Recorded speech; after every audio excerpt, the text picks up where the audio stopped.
everybody. Welcome to tonight's edition of Not Another Rangers podcast. I'm your host, Gary, and it's just me and Scott tonight. I'm recovering from a virus. Scott's getting a virus, so hopefully both of us will be able to last the whole hour as we talk all things Rangers. How are we doing, Scott? Not great, Gary. I feel quite lethargic and not great today, but I thought I'd come on here tonight with you because there's not a lot is left to come on tonight. It was only me and you. I don't think anybody else was up for it. I don't mean up for it. I think they were doing other stuff, and so it's up to me and you. I know Ricky's not great. Davey can't come on. Ross and JD are busy, so it's up to me and you tonight. We're carrying a can. So we're both 70% match fit. We probably wouldn't pass a fitness test if there's enough people there, but we're going to struggle our way through the next wee bit. I was thinking just before we come on, I think the last time I was actually at the house properly was when we were out away to see Trevor Stephen and who was I can't remember who it was. David Robertson. Practically the last time I'm out since that virus kicked in. So you're the next person I've seen since the last person I've seen. It's been a tough couple of weeks. But the one good thing, it's been the calm before the storm for Rangers. There's been nothing happening really, other than the one day when there was a bonkers Dundee Rangers game. The rest of the fortnight's probably been pretty quiet with an international break. Not an awful lot of big news, no real dramas. And the last couple of days, there's a bit more action as we head towards the game. And season tickets comes out and some other bits and pieces. So we're going to cover some of that. I suppose maybe I'm going to start with something. Just it's probably less Rangers, more topical. And there's stuff that came out in the last couple of days about reconstruction, which seems to come on the agenda from nowhere every so often. What was your thoughts on that? I thought they came on the agenda at a very appropriate time, Gary. I thought it came out at the news at the same time as something else came out in the news, but I don't know if that was a bit smoke and mirrors or whatever. But listen, see the reconstruction, it's nonsense. Don't go back to a 10. Nobody wants the 10. You ask any team in the league, they don't want the 10. They've all come out and said that basically either go to 14 or go to 18, whatever. Don't go back to 10. That's just brutal. I mean, we're struggling now to get sponsorship and TV money into Scotland. If you go back to 10, it'll be worse. So either stick with what we've got or try and expand it. Listen, I'd be happy just playing teams twice a season. I think 4 times can get a bit monotonous. It gets a bit boring. I know they like the Old Firm games, Sky, because that brings a bit into the money. And they say, well, if you're giving you money for games or TNT, whatever we want, the Old Firm games. And I know that's how they like the 4, but I'd be happy with 2, playing each other twice and going to an 18 team league. I think it would be better. Yeah, you might have a team at the bottom with maybe 30, 40, 50 points behind the team at the top, but it's something like Southampton. Like Southampton, aye. Nearly Man United and Spurs as well. But it's just a bit different. You see, I just play the same teams 4 times a season or 3 times a season, depending where you finish in the top 6. I hate the split as well.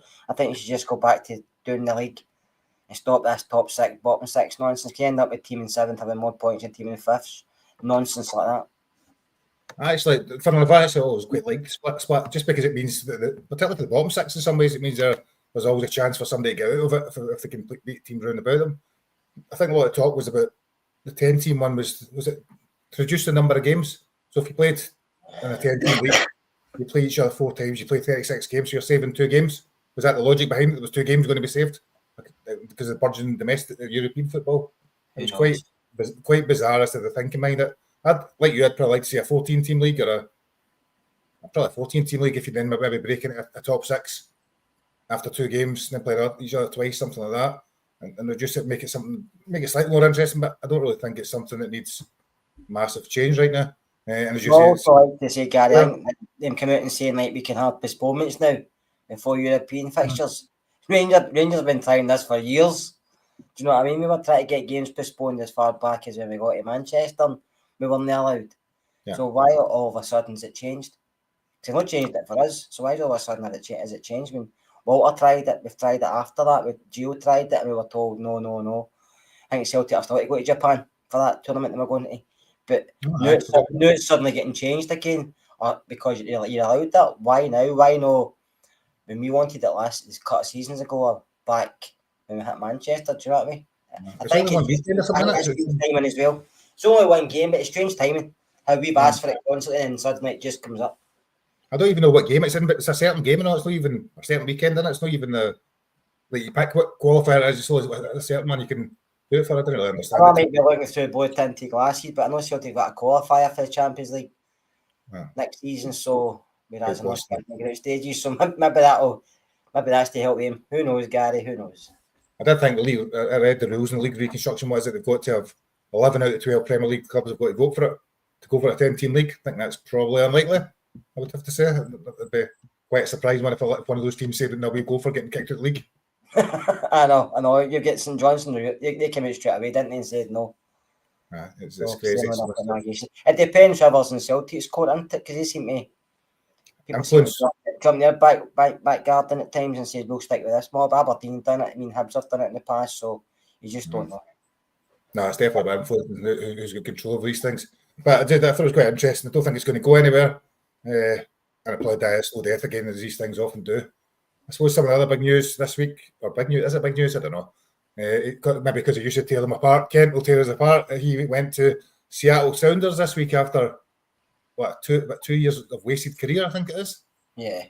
I mean, listen, I love Ryan Kent at Rangers, but I followed his career quite closely down in England because at that time I was working down there, doing some scouting, and he was at the club. He was playing with the club that I was scouting for, and it was great there as well. And he was always that type of player that brought people, as I said, take bums off seats, didn't he? He was a player. He wasn't consistent, but he got you. When he made the runs, I got involved.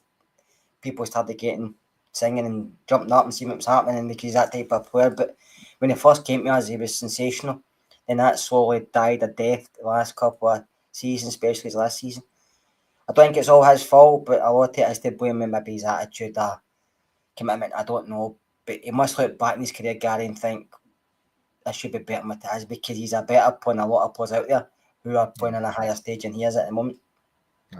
As you say, I think till that period between 20 and 25, he was a really good player and he was developing all the time. Then maybe that's 25, time what age is now, 28, so must be about 25 when he did last season at Rangers and just dwindled away and has dwindled away ever since. I don't know how many games he played at Fenerbahce, but it must have been single figures at best. I just think people, especially maybe British footballers, or maybe stop going to Turkey because everybody goes there seems to have problems, either getting paid or they don't get game time or something happens, end up having to leave or fight. I remember McGregor went there as well. McGregor went to Turkey and he kind of had. So Chris Boyd, Chris Boyd went there as well, and he kind of argues. I don't think anybody's actually went there and been a success. Maybe apart as soon as his manager, but I don't think anybody's been. You see what happened with Mourinho at the moment. He's not even playing, but he's touched the Galatasaray coach and he's on a bit. You see that? As he goes like that, he flings himself through the deck. I don't know if he's trying to work his ticket and get out of there. I don't know if he's enjoying Turkey either. I think Turkey's leagues, I think it's a lot of politics involved in that league, probably more than here. And I think it's the big teams, Galatasaray, seem to have a lot of say over there. Who's the Galatasaray manager? Because he was hilarious the way he fell in. I couldn't tell you, Gary. Isn't he that charisma? Isn't it? That was a guy that was a Portuguese guy. His voice, Conceição, wasn't him? Was it? I think so. I don't know, but he's had a couple in the last couple of weeks. He said Galatasaray said he was being racist comments towards him, and then that with the manager. So I think Mourinho's either working his ticket or they're trying to force him out, one of the two. He's bonkers now, isn't he? At the end of the day, Mourinho, he's bonkers. I was still taking the Ibrox. I was still having him as Rangers manager. I might be in a minority, but I was still having him as Rangers manager. I think he's still got some left. I think he'd be lucky the last 6 months. He'd be hauled up. SFH would have underground at Hampden in a jail somewhere, but in a few months, I reckon. Could you imagine talking to the reporters and talking to the SFA? It'd be actually. That'd be actually really funny, wasn't it? But yeah. It would be mental to listen. So, seeing Ryan Kent, so just for top, he was an excellent player at some point in time. Seem to think a moment he had at Rangers. What would they be? There's been a few, Gary. A few games he scored. I remember a goal. I think it was against Aberdeen. He scored. That lockdown first game. Aye, and he always done really well in Europe, didn't he? Mm-hmm. He done well against them every so often. Not all the time. He done well against them every so often. But European games, they seem to step up quite a lot. Right. I don't know if that's but a lot of our players do in European games. I think it's just a different way of play. But I like Ryan Kent. I thought for a season and a half, he was sensational, and he was. Remember watching European matches and used to watch highlights back, and on Hargreaves was always bumming him up, wasn't he? Saying how good he was and how he's surprised nobody's got in for him and stuff like that. But the problem with Ryan Kent is consistency. And I think doing it in Europe was great, but when you watch him do it in Scotland, he was fit stars. But probably if you look at the squad we had at that time, it was like the majority of them. Morelos was the same, as a few others were the same, and you're thinking, even to the day, Gary, some of the players are still like that. They do well in European games, but they struggle domestically. Yeah. As Alex says, there's smashing Scott Brown, that famous image in it with the I'm still shocked he never got a red card for that, because I know Brown made a melee, right? But if that happened nowadays, I think he would have been sent off. Well, definitely. Unless you're VAR in England, when you maybe just wouldn't have seen it. Which maybe unless you've got a Liverpool shirt on, Gary, you don't get sent off. You have a Liverpool player. Well, some would say an Everton shirt, to be honest. I haven't watched the game. That was a great tackle that night. That was a great tackle. He won the ball. He couldn't stop himself. Did you watch that? Was it Tarkovsky tackle? Was it? It was a shocker. It was a shock. It's the most blatant red card I've ever seen. Listen, these I grew up in the era where these tackles were allowed and these tackles were great. And I still say to this day, yeah, it was a bit high, and it probably was nowadays in football, it's a red card. But to me, I try to make it a non-contact sport, and I mean, Liverpool player get back up and they had words, and then they had words at the end. I don't think he meant to injure him at all. I just think it's the way he plays. I think that's the style of footballer he is, and he's just a no-nonsense defender. And listen, I've seen Van Dijk make these tackles over the last few weeks, and he's not been sent off for it either. And I've seen other players in England make tackles like that. So I just think it's the way football is. Everybody thinks as soon as you tackle, and even if you win the ball but you touch a man, it's a red card. And I just like to say, did you see Sky actually making an arse of the Liverpool song "Never Walk Alone"? When Did they turn it up or something? It's like a Millie Vanilli remake, wasn't it? Was that a real volume thing on it? Was it a genuine real volume thing on it? No, I was flicking back and forth. I don't usually watch Liverpool, to be honest with you, because I don't like them. But because we were playing Everton, I thought maybe I'll watch it until Liverpool scored, and I turned it over. But just at the start, I seen somebody putting it on social media, and I watched it again, and it just reminds me, you don't know if it's true or not, but because they always seem to Sky do it up here for them, and then Sky do it for Liverpool as well, because they play the song, you know what I mean? It's like every fan actually singing that loud, or there's a speaker somewhere. It's one of the things they say in England a lot. The atmosphere is pretty rubbish, but when sometimes you're watching the games, it sounds a lot better. A lot of the games than it actually is. Just to see this from Scott, you know, Jose's manager and Kevin De Bruyne has announced he's leaving Man City in midfield. I think Kevin De Bruyne is probably would suit us quite nicely because he's injured quite regularly. I know. Listen, he's been a fantastic player for Manchester City, and he's up there with some when he's last few years been up there with the best in the world, didn't he, De Bruyne? But he knows himself, probably can't put that level anymore. He knows his body can't take it, and you see he's getting more injured every week, and every month he's missing games, and that he doesn't want to do that. No football likes that. But listen, credit to City for giving him a free. He could maybe got something for him, because he could probably sell him for the name still, but they still have time left his contract. I never read that. They still have time left his contract. He's been a class act for them, and wherever he goes, somebody will get a good 6 month to a year out of him anyway. If they don't play him every week, just let him play when he's fantastic football at times when he was on form. He had a lot to prove, didn't he, Gary, getting back to City, because he was at Chelsea and didn't really click. But you can say the same with Salah, can't you? It's Chelsea didn't click him back. So, and sometimes you go to another club in England, you have a bit to prove, and he's done it tenfold, I have to say, because of what he's won and stuff like that. Yeah. There's a few comments, and I've just seen it's Linda here, so we'll get this. I've got Scott as well. All right. There's been a few comments asking how he is. So before we start to talk about Rangers, because we talked about the rest of football. Well, we seen a specialist on Wednesday for Walter, and he does have cancer, and it's no curable. So what's happening is we put on medication to make him comfortable and see him through for how long he's got, whether it be 2 weeks, 2 months, 6 months. I'm not really going to give him much more than that. But at this moment in time, he's lying there, he's snoring, he's eating away. He was out today playing his ball, first time in a while, because his wound started to heal a bit better. But he is on antibiotics because his wound was infected. And he's on an eye drop because his eye's getting ulcer. But apart from that, at this moment in time, for what he's been through, he's actually doing really well, yeah. And how you, Scott? Well, it was obviously a traumatic couple of weeks for you. it's been brutal, Gary. I mean, I've had dogs when I was younger, like I said to you the other night, but when you get a dog when you're older and he's been with you for 9 years and something like this happens, it just hurt me, and I still struggle day to day. When I watch him, I can't imagine him not being there. And I know he's only a pet to a lot of people and he's only a dog, and I get that, understand that, but for some reason it's just hit me worse than I ever thought it would. I can't understand it why. I don't really know why, but listen, as long as he's here, I'll be happy. When that day comes, then I'll have to try and cross that bridge when that happens. But as long as he's here, I'm still no in denial, but I'm really trying to think about it. And I think I suppose you've said a few times thanks to everybody on the pod and watches the pod and or have contributed through the GoFundMe and all that sort of stuff that's there. Yeah, man, that's been amazing what people have done and reached out to us and stuff like that. Me and my wife can't say thanks enough. It's been so good. So many people, especially people who don't really know us, reached out, donated and stuff like that, and it's been amazing. It's been amazing, and I know Scott mentioned dogs here. I mean, I've got 2 dogs now, but one's Walter and Ali, his brother. Once they 2 are no longer with us, then we'll not get any more dogs because I don't think I can go through this again. I couldn't, and like I say, I had dogs when I was younger, and when you're younger, they'd be there and then they wouldn't be there, and you didn't really think twice about it. But now, I couldn't replace any of 2 of them, so when that day happens, we won't have any more because they're the only 2 I want. So that's really, I suppose that's life happens to us all.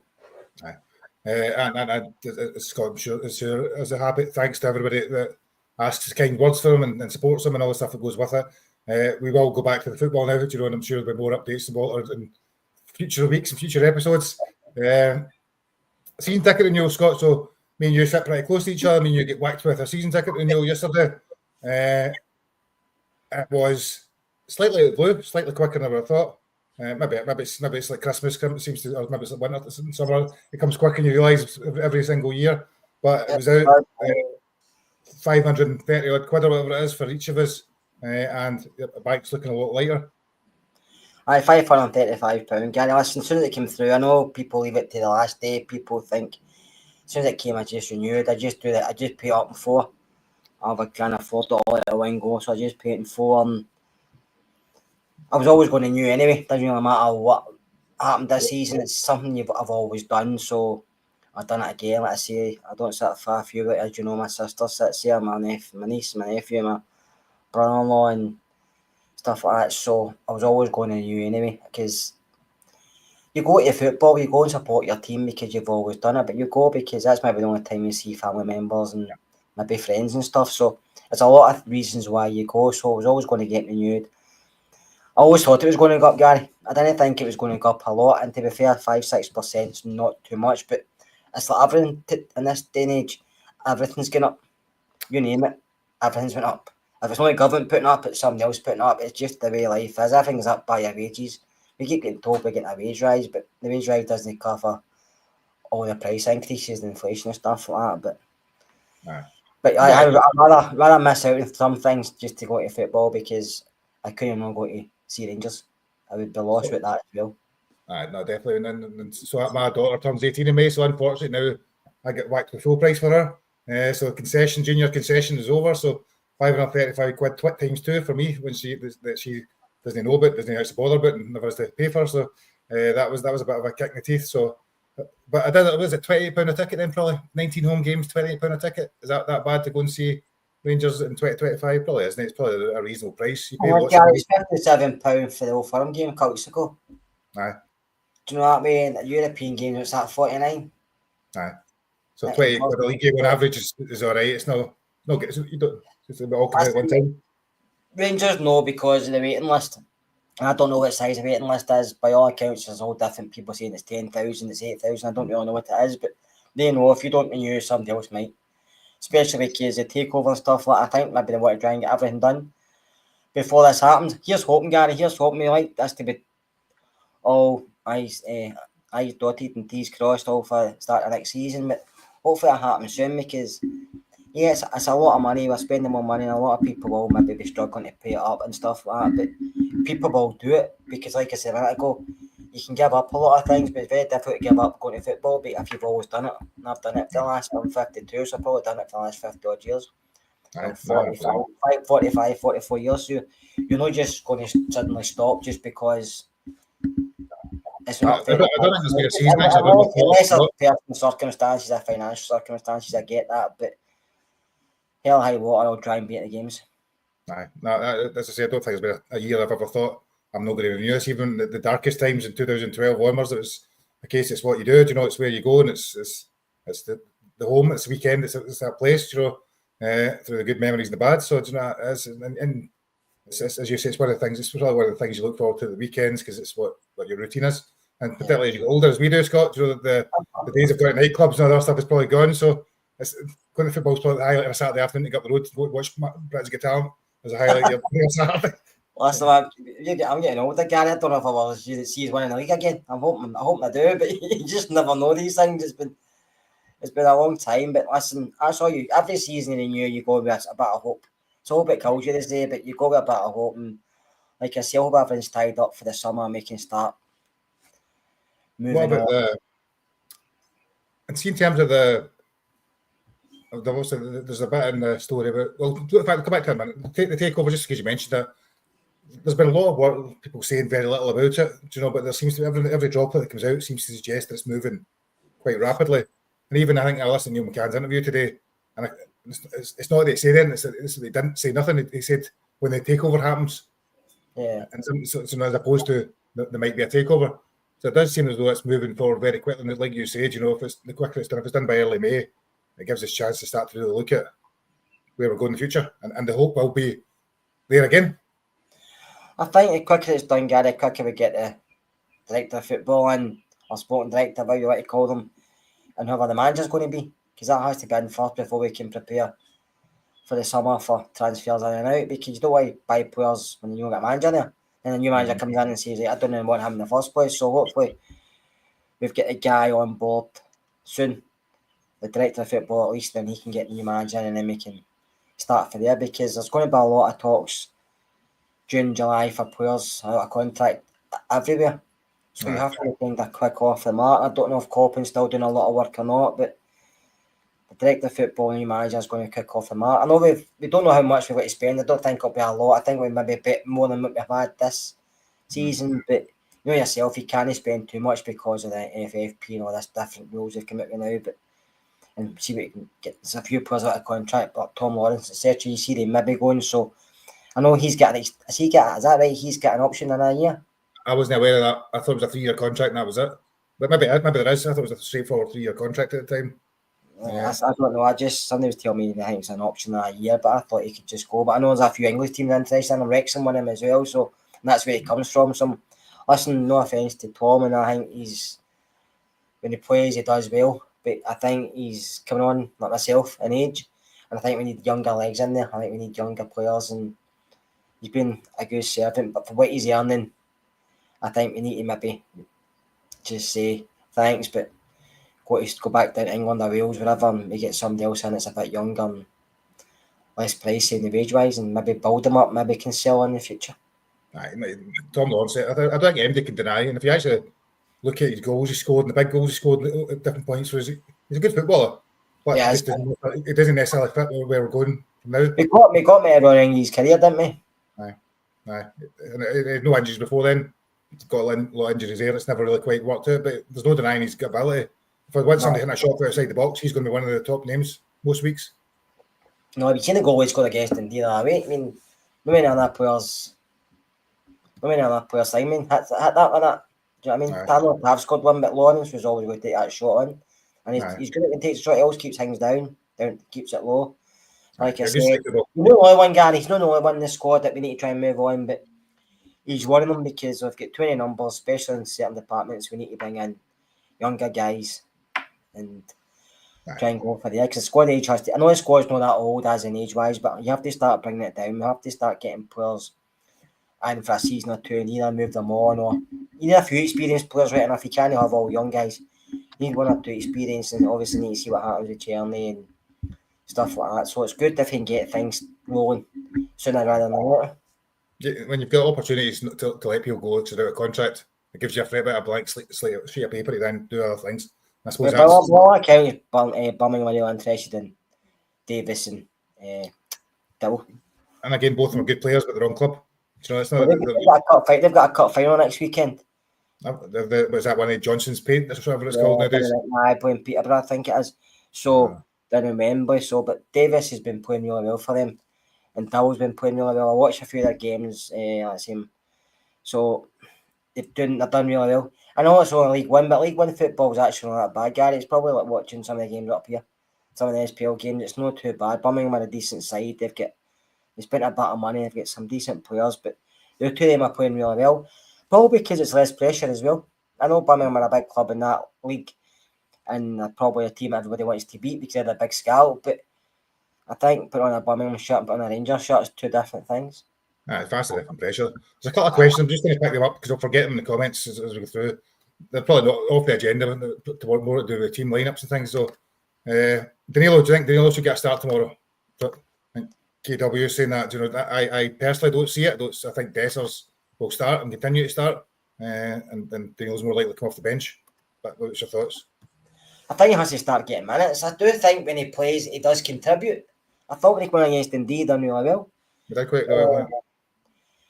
But the problem is, he's not done enough minutes, and I don't know if that's through injuries. I know a lot is through injuries, but he was supposed to come on the week and he got changed and he wasn't very happy about it. So I don't know what he's offering in training. Obviously, the management staff see the players in training. But I know a lot of people don't, but I still think there's a player there in Danilo.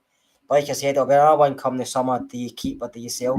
Because we did invest a lot of money in him, and he's not really proving what he can, and I don't know if he'll get that chance, but it's up to him at the end of the day. Between now and the end of the season, a lot of the players have between now and the end of the season either put themselves in the shop window for somebody else or tell the new manager, whoever's coming in, or if the manager's here already, to say I deserve a chance for next season. I think that's the problem. You know, we've got three strikers that are all good in certain ways. You've got the form has not dipped a bit, not doing as much. You know, Danilo's never really proven himself, and Dessers missed a lot of chances, and people are exasperated. We've got three strikers. So you could argue a case for any one of the three of them starting at any point. I think Dessers work rate, effort, and probably his attitude gets him the nod more often than not from the management team because he probably does all the right things in terms of training week in, week out. Dessers went in the block, isn't he? But I still don't think he's one you can lay your hat on. But listen, he's proven us all wrong in the past. He'll probably do it again. But he's another one where if he's a squad player next season, I think that'd be okay because he does contribute. But I don't know if he could put him in the starting line next season to get us to challenge. But it depends on the players around about him. If he's getting better around about him, then you never know. And Linda's put a comment up with this. And again, I suppose these two are the main talking points for the last week. So, what's your thoughts on Butland going into the new season?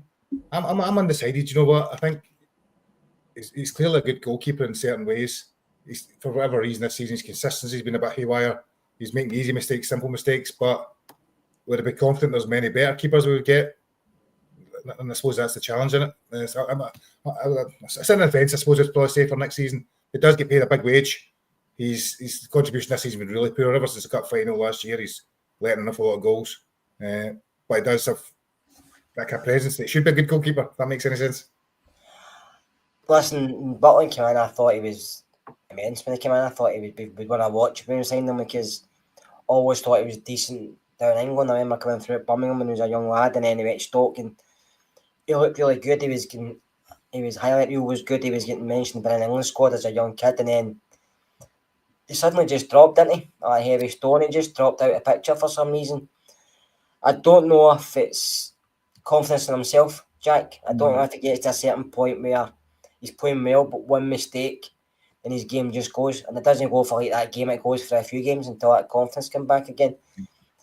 I don't know. He's another one. I don't know if I would say to you, we need him in goals for next season. I don't know if he was there, would be challenged. Don't get me wrong, he's probably one of the best keepers in Scotland just now, right? Just because of where he plays. But I think for the money he's earning, I mean, if we could make money on him, I would probably take it because I think there's a lot of decent keepers out there who earn less money that can come in to play for us and make less mistakes because you're not really involved in a lot of the action when you're playing league games. You need to be ready maybe a couple of times throughout the game and teams break on you. Like at Dundee goal, he should have saved the header for Shaughnessy. He should have saved that, at least done something better with it. So I think he could. I mean, there's keepers. There's other keepers across Europe. There's keepers down south.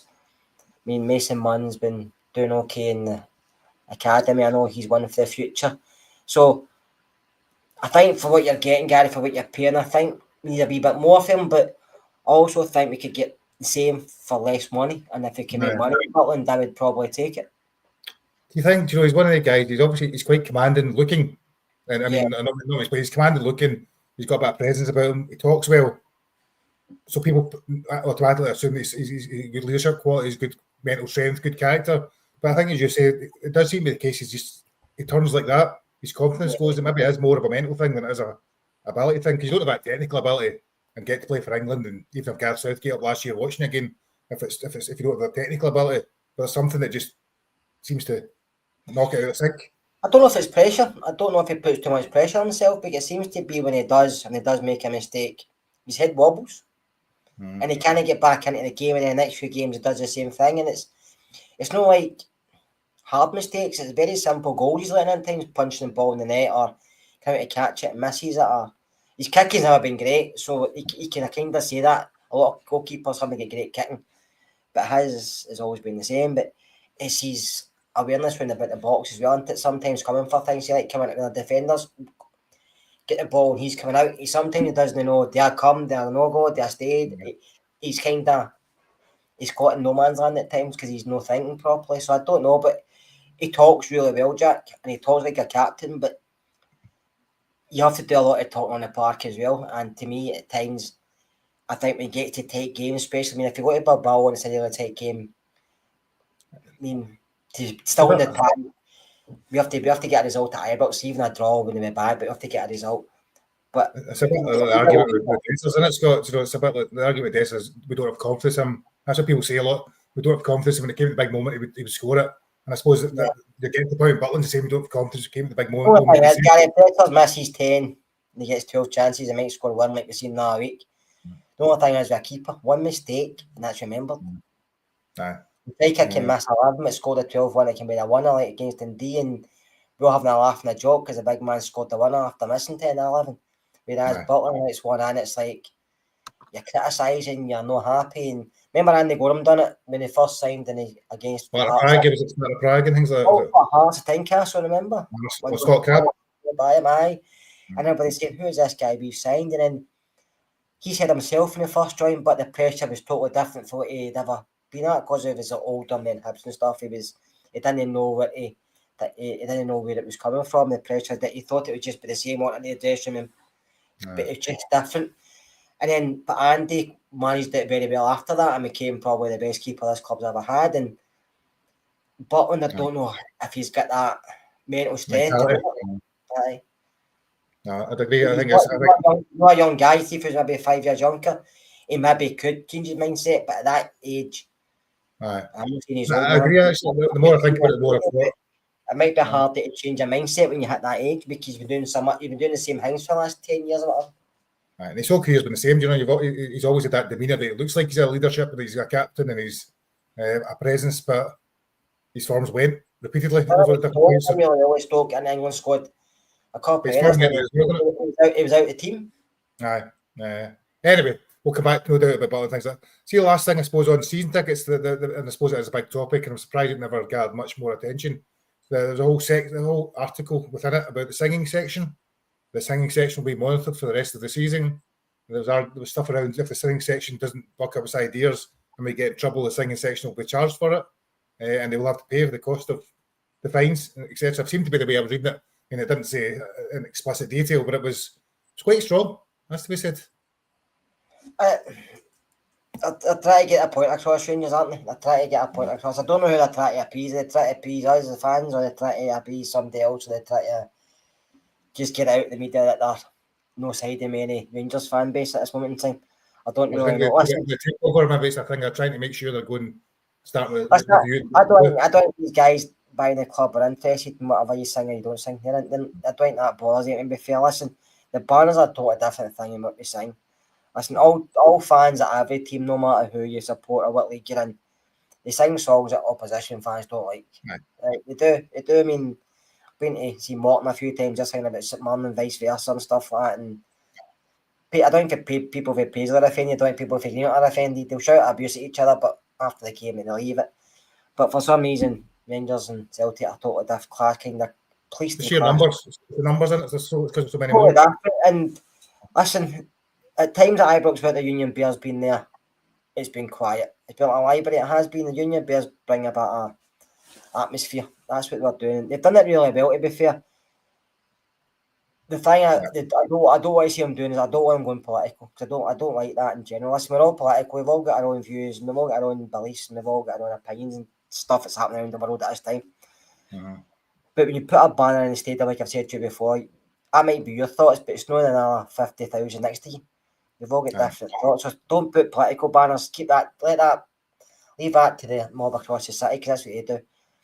Support the team, sing for the team, and that's it. See if you keep doing that, they'll be fine. Don't start getting involved in other stuff that doesn't really concern you, because at the end of the day, banner or no banner, you're not going to affect anything. I know. So just support the team. And you don't want to get tariffs placed upon you to make it all kind of politically correct right now. Or topical. You do not want Trump to put a tariff on you for some of the stuff you say. So, press conferences with Neil McCann had a 20-minute press conference on, I don't know what day is it? Wednesday, was it? Tuesday or Wednesday? And then John Stewart was out today. So Neil McCann, you've not seen them really, but Neil McCann, who is probably slightly more popular, I think, among the Rangers fans than even Barry Ferguson at this moment in time. There's this kind of love for Neil McCann and his wee fiery attitude, and the fact that they've all watched him in sports team talking complete sense about tactics, so that he's certainly extremely popular at the moment amongst the Rangers fan base. Are you there, Scott? Oh, you still there? I think you may have gone for a moment there, Scott. So, well, you're coming back. There you go. You're back. I froze there.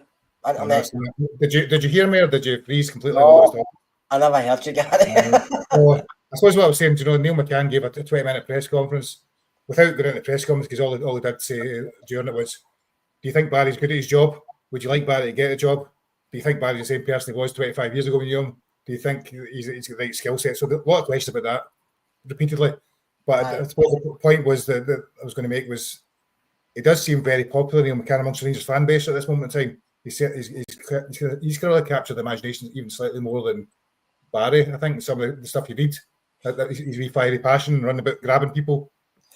Listen, I think they've come in, they've done really well, considering what they come into. I know they've lost a few games, they've conceded 2 goals, most games straight away and stuff like that you can probably look at, but I think Neil McCann, like somebody's mentioned there, I think he does have a role somewhere at Rangers. I think he's coaching-wise, he's really, really good. He can see things, he can tell players, I think he's a motivator for players, but players listen to him just because of what he's done himself. If a player can see you've done something in your career, they're going to listen to you more than maybe listening to somebody who's not really had a career. That's the way some players think. That's the mentality of some football players. I think Billy Dodge has done really well as well, to be fair. I think he's made an impact. I think he gets on well with the strikers, especially the Dessers. He seems to get a bit of confidence back. You can see that. I know he's still missing the chances, but he's getting the confidence back. I think Barry Ferguson just brings a lot more calmness, and I think he's done a lot better than I imagined myself. McGregor's there as well. I think the team were on a hiding nothing, weren't they, when they came in? Nobody knew what to expect. Everybody thought it was a bit of a laugh and a joke. We've appointed this Staunch Brigade. I mean, that's what it was like. It was like the 4 guys, and we just picked up 4 Rangers fans and gave them the job. But they've done a lot better than a lot of people thought. I know the points are still 13, but they've won big games at times. I know they've lost as well, but I think you can see the difference in the players. But a lot of that, I don't really believe at times as a manager bounce. I just think sometimes, Gary, probably said to you before, when a manager's about to leave, players stop playing for that manager because they see him half out the door. So it's like we'll wait till new guy comes in and we'll play for him, and that's what the players are doing. It's not like a bounce. They're just starting to react because they're playing for somebody, a different voice, a different opinion, whatever. And then, but also they could end up throwing their toes out of pram at that guy as well, because that's what football players do. But I think you can see what they try to do. I think you can see they try to be more flexible with formations, with tactics, with they're playing. and they're changing it mid-game, whereas Clement was very stubborn at times, doing stuff like that. And he would maybe wait a bit before he put something in, whereas these guys are flying guys in or taking guys off. I like what I see. I like what I'm seeing. I don't know if he'll be next season. I can put my... Would I like him to be next season? I still don't know. I'll probably sit in the fence for that. It wouldn't bother me if they were, but I like to see their options as well. Aye. But I think I would rather have somebody or some of them in there, like somebody's made a comment, they say maybe Dodds, McCanny. I don't know. I'd love to somebody. I think somebody has to be in the backroom staff that knows the league, knows the setup, knows the club. But knowing the club's important, but knows most important is knowing the league, the Premier League, how to play. I think that's where Neil McCann comes in so well, didn't it? Because I think he was talking about how he's analysed every team all season for Sportscene, and he knows everything about every single team already. So he had that kind of in-depth knowledge he was able to bring to the table. The other press conference was John Souttar, and John Souttar was asked about his contract, and he said that obviously nothing's happening yet. He's got a year left, hasn't he? Come summertime, there's no discussions concentrating on football. Now, John Souttar, in any press conference I watch, is worth the money alone, because he says nothing. He's one word answers as much as he possibly can. So he didn't answer enough a lot. Said we should be doing better, etc., etc. But I suppose the question around his contract is the one that probably will gather the most attention. I think he's 29? Nah, he's got a year left in his contract. He's obviously been beset by injury problems over his career. Would you be offering him a new deal, or would you be waiting till 6 months down the line from now? I think I want him maybe wants to see who the manager is. I know somebody mentioned in the chat already, but I think he might want to see what ideas the new manager's got. I think John's always better in a back three than he has in a before. That's just my personal opinion. I think he looks better in a three because he's got somebody to cover him. Because as you know, he's not the quickest, and sometimes he does get caught under the ball. So I think in a three, he looks a bit better. He's played in a three. I'm not saying all his career, but he's played in a three a lot of his career. I like John Souttar, but if he's looking for a wage rise and stuff, he would. I don't know. I think injury prone at times as well. Misses a lot of games. I know he's playing with Scotland again, which everybody wants to play for their country, don't they? I wish he wasn't. I wish he was just resting so he can play for us more. But that's entirely up to each individual footballer. Yeah. So if he wanted to stay and it's not that much, I would probably give it, because I think he's when he's fit on form, he is a really good centre back. Yeah. But like I said, he might be waiting himself. He's still got a year left. If he doesn't sign it, then obviously the club will have to look to see what they can get for him, maybe summer or January. But maybe you manager will come in and say, right, I want you to be my mainstone centre back, so you'll be happy with that, and they will sign a new deal. So I think it just depends who the new manager is. No, I think you're probably right. I think there's a lot of limbo relative to see what's happening in the summer. I think if you're John Souttar, you would have to sign a new contract now, because you could be left with the team altogether and not be wanted. And I think if your Rangers would have to give a new contract now, because you don't know the new manager's going to want either. So I think it's both parties to wait. Sorry, you're starting to struggle now, coughing away. So the other thing John Souttar talked about was the fact he's missing from the game next week against who are they called again? Bilbao. The Spanish team, Bilbao. So him and is it Diamande? I'm trying to remember. Is it him and Diamande? Yeah, they're both. Aye. So obviously they're both suspended for that first leg, which I suppose means you were definitely missing. I don't know. Is that not what they said after the game last time? I can't remember yesterday, Gary. You're asking me to think. Sure, it was two players. I'm sure it was maybe Souttar and Diamande. I can't remember off the top of my head. Maybe somebody in the chat will tell us, because they're more brighter than me and you. Somebody tell us, is it Souttar and Diamande that's missing, or Souttar and who else for next week's game? But looking forward to the Hibs game then. Hibs preview. Hibs are the one of them informed teams. Deal was out. Alan Gillis says deal was out, so we believe Alan. Well done, Alan. You know better than we do. You should come on here and talk more sense than we do. So Hibs preview. Hibs Ibrox tomorrow. We've lost the last 4 games at Ibrox, which is the first time in 40 years. I don't even know what the figure would be if it was five games in a row. Hibs are one of the informed teams in Scotland. When I was looking earlier on, actually, weirdly enough, you look at the last 10 games in the SPL, Rangers are top of the form table, bizarrely, with 8 wins and 2 defeats. Celtic are second and Hibs are third, I think so. But if you look at the last 6 games, Hibs are top of the form table, because I think it's, I don't know, whatever it is. But I was a little bit surprised when I seen over the last 10 games, Rangers are top of the form table, which sums up maybe our season, how it's been slightly good spells and then interspersed with crazy wee spells when we've lost all sorts of points. But Hibs look like a decent side. They've been playing well, and back in October, I think David Gray out was the shout, but they're now up to 3rd place and looking quite comfortable there. Well, David Gray he's done really well since he came through a tough time at the start of the season, but you have to give the Hibs board a bit of credit to stop him. The easiest thing for them to do was to say, right, we'll move you on and we'll bring somebody else in, but they must have believed what he was trying to do. That I think he did back to the players. For some reason, it just wasn't working at the start of the season, but you can see now things are starting to click and they're playing really well.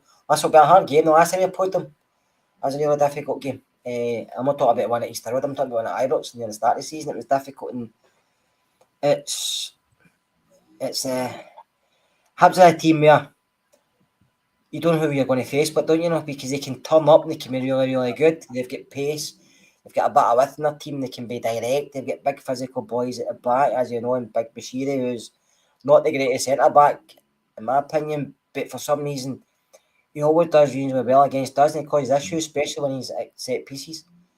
We seem to leave him alone there, do you know what I mean? So I think it'll be difficult, Gary. I think Hibs are going to come with a bit of confidence, and why shouldn't they? Because they've seen us playing at Ibrox, you say, the last couple of games have not been great.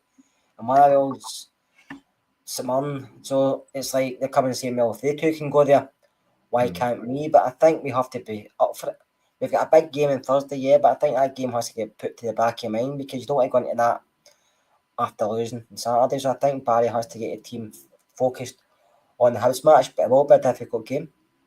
So I'm trying to think what they play. Is it, do they play five at the back with the two Cadden brothers at the wing back? I think it is. It's a three they play, yes, sometimes I will 3-5 or 5, whatever you want to call it. But the Cadden brothers are decent, to be fair. Nicky Cadden's done a lot better than I thought he'd have been. He was down in England and he'd done really well. I remember him going to Barnsley. I think he was at I can't remember who else he was at, but he came back up the road. Chris Cadden's always been decent. He was a decent at Motherwell and he went away to, I think he went away to the USA and then he came back. But they're not like technically gifted footballers. They do what they do. They get to the line and they get it in the box, and when they get the big boys up front and you get Boyle on that, your left, right and centre, who always, Martin Boyle was an apple. Gary, if Martin Boyle played against us every season, we're worth about 20 million. If played against us every week, we're worth about 20 million, but he doesn't, but he always seems to play well against Rangers. Remember Ivan Sproul? That's the Ivan Sproul used to come to Rangers games and stand and watches, and then the next one he's on the park scoring against us. Hat tricks and things like that, wasn't it? Rangers daft. So I suppose they, as you say, they play a kind of 3 at the back, 5 at the back, whatever they call it. And there's been lots of talk about how we went from a 5 last week, switched to a 4 because it was going horribly wrong. What would you be looking to do then tomorrow? Would you look at match them up 5 at the back, or would you go back to a 4-3-3 type formation? The 4-3-3 I don't mind, and I think it worked because we had to. Because I think we won it wasn't working against Dundee. They were pressing us really high last week, and we were losing every first and second ball. But when we changed it, something clicked. We weren't giving the ball away as much. We were passing it a lot better. We were keeping it for longer spells and we were creating more. I think he has to just wait to see how they match up, and if it doesn't work, we know we can change it. I like 3. I like the 3 with 2 wing backs, but your 2 wing backs have to offer something. I think if they don't offer you, I think that's where you struggle. A 3 only works for me if you get 2 good wing backs. So who do you go then, Jeff? I don't know if you get 2 good enough. We get 2 players who are good enough wing backs. It works in Europe when you're defensively, but when you're attacking, it can be detrimental. So picking left back, Yilmaz was horrendous last week. Jeff Davis has been pretty woeful before that for a spell. So if you're talking, if we're going to stay in that formation, what one do you pick to go wing back tomorrow? Because Tav's obviously going to be right wing back. I would go with Jeffy. Just because Yilmaz was so bad last week. Yilmaz is a very confusing footballer. He's 1 minute he looks great, next minute he looks awful, and I don't understand that because sometimes you look at him and you think this boy is a really good footballer. He can drive with the ball, he can pass the ball, his awareness is good, he's defensively quite sound, and then next game you're like, is that the same person? Is that his brother? You just don't know. But also Hefty's not been great either. He's been very inconsistent as well. Yeah, he's younger and he's not played a lot of football before he came to us, so I'd probably go back to him just because we're at home. But the only problem is Hefty has been a point at the back. He does get beat a lot at the back post, doesn't he? He doesn't watch a man coming in on the blind side. He just stands there. So if you look at 3 centre backs, we have a choice of Balogun, who was pretty poor last week, Proper, who seems to be not very much well quoted now. Suter obviously will start as one of them, and Sterling, who's probably not been great actually in the last couple. It's partially at fault for the second goal last week. Give a second goal. Would it still be Sterling, Balogun, and Suter for you? Probably. I think Sterling can Proper might be well at three at the back. What's that? I think Proper might be decent at three at the back. He probably would. I think I was shooting more, but the only thing is, we need a bit of pace. And Balogun get a wee bit, even though he's age, he's still get a wee bit of pace rather than Proper. And Hibs are quick, and that's what I mean. You seen it last week when Dundee, they're not the quickest, but Tiffany was causing us issues. The boy up front, I always forget his name. Murray. He was causing so many issues last week, and he's not the greatest player as well, but he's a run-of-the-mill centre forward that does well in the SPL, but for some reason the player against us, we make him look. We do that with so many players, Gary, and it's so annoying because you watch them the following week. Olasanya, for some uneven guys like him, looks outstanding. I like big Olasanya, by the way. I was saying him as a backup. I think he's a really good player. I think he's got something we've not got, and he can stretch his legs. He runs the channels, but he can finish as well. Granted, he misses some easy chances, but so does Dessers. But I think you get him for not a lot of money, and he really bought a big wage, and I think he'd be a good squad player for Rangers. But that's just me. But I just think you need to match them, Gary. You need to match them because I think Hibs will come and try and play a bit of football, but then they will break forward quickly because they have got the pace. So let's go to the middle of the park then. Would you, obviously Bailey Rice come on last week at half time? So it was Rice, then it allowed Raskin, freed up Raskin and Diamande. Diamande had a nightmare all game, if I remember rightly. But would you look to start with Rice again, or would you go back to Diamande and Raskin in the middle with a slightly higher front three? I don't know. Does he look for? Does he keep Diamande in so somebody's protected for Thursday, or does he start them all away? Three is going to start on Thursday. Yeah. And do you think Rice would be one of those? I like to think so. I thought he'd done okay when he came on. I thought it was a good move bringing him on. So it did help free up Raskin. I thought Raskin was getting deeper and deeper and deeper. And that's not his game. He was getting in people's ways, people getting his way. He was trying to do stuff he couldn't do back there. But you see when Raskin goes forward, his body opens up more and he gets more involved and he's more enthusiastic and he plays a wee 1-2s and he tries different things. But when he's back there, he gets confused and he's running into Barron and stuff like that. And I didn't think he was great last week either, Barron, but I would start to say that. I didn't think we were great last week, even though it was one of the games that finished 4-3. And you would, if you're not a fan of either club, you'd probably watch it again and say it's a great game of football. But if you're a fan of Dundee or Rangers, you're like that. You're pulling your hair out at times because getting beat 3-1 and then 1-4-3, you're like, oh my God, we didn't deserve that at times, but we got the job done. But like May said there, I hope Rice gets a chance. I think the more games Bailey Rice gets, we can see what he can offer. And I think this is the time to give him it. I know we need to win tomorrow, but I know people say about why tomorrow's a big game. It is, but Bailey Rice can't start against Hibs. When can he start? Right? So, I was looking at the bench last week then. So, Bajrami, Hadji, Cortez, Lawrence, Danilo. I'm trying to, they're probably the main ones. So the league is done, doesn't mean a lot. So should we try to get these guys games? Maybe not. Obviously, Lawrence is potentially going, but Danilo's might have a future. Cortez is going to be signed. Bajrami's we've got to start the season. Hadji's people like. I mean, it's all well and good playing the same formation, but should we be trying to fit some of these other guys in and get them game time, even if it's keeping the other guys fresh? I think you've still got games left, Gary, but I think tomorrow, I don't know, will we start with a lineup maybe in mind for Thursday, as in leaving players out, or will he play the team for Thursday maybe in the first half to see how it goes? I don't know what way he's going to go. That's a risk because somebody could get injured. Yeah. Or does he think if anybody's a certainty for Thursday, like he leaves them out and just starts, maybe Lawrence gets a start, maybe Hadji gets a start, you know what I mean? Instead of leaving these guys out and putting them on Thursday, because that is a rest also for them. And one thing, you don't want to get beat with Hibs either. You don't want to come out of that game losing and get into Thursday, because I know the mindset is different European domestically, but it doesn't look good for him and the management staff getting beat again at home. And they want, I mean, no matter what they'll say, they want to have a career at Rangers going forward, so they're not going to give it all up, but just put a team of youngsters in, for example. And then you've got Cherny. Cherny's probably not going to play, just by the way the wording is. He's still no fully fit. I don't think he'll take a risk with him, maybe on the bench.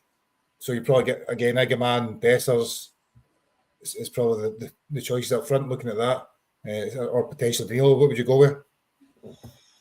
I'll go with Dessers and Egerman at this moment in time. Listen, if Danilo could play maybe somewhere, I would maybe even start him, but it depends on formation he goes to. Listen, I think Egerman done okay last week as well. I thought him and Dessers were getting more of a link, but getting more of a link up there. I think Egerman and Danilo had it when they first started, but I think he's getting him and Dessers starting to know each other's games more, and I think that's coming. Right. But I think you have to play Egerman. I think he's just one of these guys. He's going to have ups and downs in games.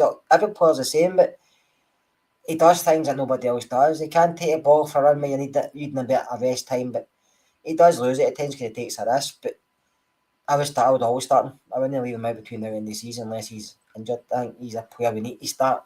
One, he's going to be important for next season, but two, he's also in people's radars. So if he does play well, something might come in with a big bid that you just can't turn down.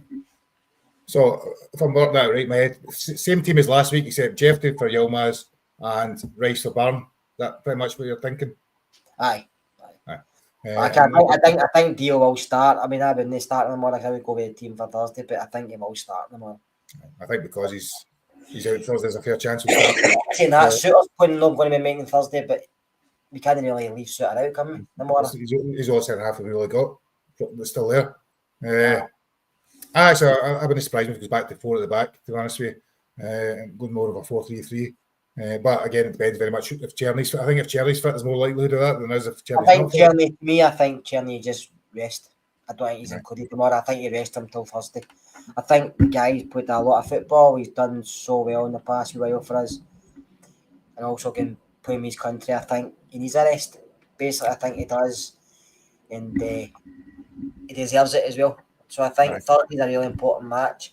I think you have him kind of that fully fit. Nah, I would agree. So as we come to the end of the pod, then, do you know what's your prediction? We've lost 4 games. We drew 3 each at Easter Road last time against Hibs after playing really well for the first half an hour, if I remember rightly. I know. We should win. We should be leading with more. Aye, and I think we missed a great chance right at the end as well, didn't it? It was one of those strange games, one of many strange games this season. One won right through himself. Aye. Picked up right through himself. So in terms of your prediction for tomorrow, Alan's already put Dessers. I was about to say 3-2, but I wasn't going to say Dessers, but I was going to say 3-2 because we're always conceding goals. We do concede enough. Earlier in the season, we didn't concede that many goals at all, did we? It seemed to, we didn't score enough. First half of the season, we didn't score enough. This is Barry Ferguson hyphen Kevin Keegan style of football. Well, I'd love it if we beat them and that sort of stuff. Is it? Because I think the first half of the season we didn't lose many goals. I'm sure our clean sheet record was really good. We didn't struggle to score. Now we're scoring 3 or 4 goals most games, but still struggling to win the games because we're letting them in, like Wayne's not up close, as I say. I think I'll win 3-2. I'm going to go with the first goal scorer. I'll go with Suter. I think I will go 3-0. Actually, I'm going to go 3-0. And I think I'll go with. I was going to say Jeff did that, be crazy. He's never scored. Doesn't look like scoring a goal. But that's just back. Your left back doesn't even look like scoring a goal ever, which is so. Maybe go with Diomande 3-0. It's. You're going for a clean sheet. You haven't been well. You must. You know what's weird? I know. Delirious. I barely see last week at the Dundee game. I barely seen it. Was that way? It was still lying there, eyes half shut, just seeing goals every so often. I had to watch sports scene to see what's happening. It's weird because they actually look good at times. We've been to many games this season, and the first 15 minutes we start well, and often don't get the goal, and then it all kind of slips away. So I suppose it's one of the ones. I think it could be 3-0 if you start well and get that goal, and it could be a totally different game. We've seen us beat Hibs 3 or 4-0 quite easily, lots of times last couple of years once we started already.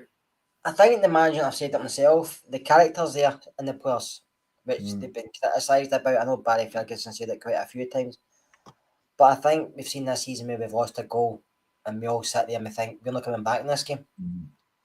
But I think since they've come in, and I can't always happen, you're not always going to come back in games. It doesn't matter who you are, you're not always going to pull that deficit back. But I think we've seen them when they've lost goals, they've dug in. And I still try to get back into the game, which they've done a few times. But like I said, you can't keep conceding, thinking you're going to win games, because that just doesn't happen every week. Desser's actually said a really interesting thing in his interview last week after the game, and I think he said he's like, one of the reasons you're getting shattered at the end of the season is because you're constantly having to go to the well every time, innit? You're having to play for 90 minutes to try and that's no good for you, because you're not getting time to rest up as a team. Just kind of play the game out. You're constantly battling to try and win the game, and that's no helpful coming the end of it as the season drags on. Seems to be, Gary, but it seems to be when they do concede goals, but they dig deep and then they start playing better and they start creating. But before that, it's like pass that bit. Aye, they're not really doing that much, they're not creating a lot, and then you cut up poor goals away, and it's like, right, we need to get our arse in gear here, and the next minute we're back in the game taking control. And it shouldn't be like that, because you do that against Bilbao, we're not coming back. They're a far superior side to anybody we played up here. So, and I watched the game against Roma, and I thought Roma should have beat them by more in the first game, but I thought Bilbao played okay. Roma got a man sent off early on in the second leg, so kind of change their chance, but they were still involved in it at some parts of the second leg, Roma. But Bilbao are a good side, but they're quick on the wings and they're quick in going forward, especially in transition. So it's going to be difficult. But to me, they're going to come at Ibrox, maybe play a bit like Leon. Aye. They'll hit us in the break and they're quick, and that's the thing. For our team, you like to have a full squad. We're not the biggest team, but we're not the quickest team either. No, I don't know what censor sometimes. We're not big and we're not quick. I don't really know those censor. Anyway, that's a topic for next week. When we come back Monday night, we'll start talking about. We'll obviously look back at the Hibs game. We'll preview the game against Bilbao. We're going to finish here, but we've made it over an hour, which in both our sickness state has been pretty good. Please, thanks everybody for contributing, joining in. Please like, share, and subscribe, and all that stuff that you asked you to do. And here's hoping come tomorrow night that horrible record of 4 defeats in a row doesn't become 5, and we are celebrating a win, which doesn't really mean a lot in the grand scheme of things, but it does allow us to at least keep some decent form going and hopefully enjoy a Saturday evening. I will see you again soon, Scott. I'll see you tomorrow, actually, probably at half time. And other than that, thank you everybody for tuning in, and take care. Good night.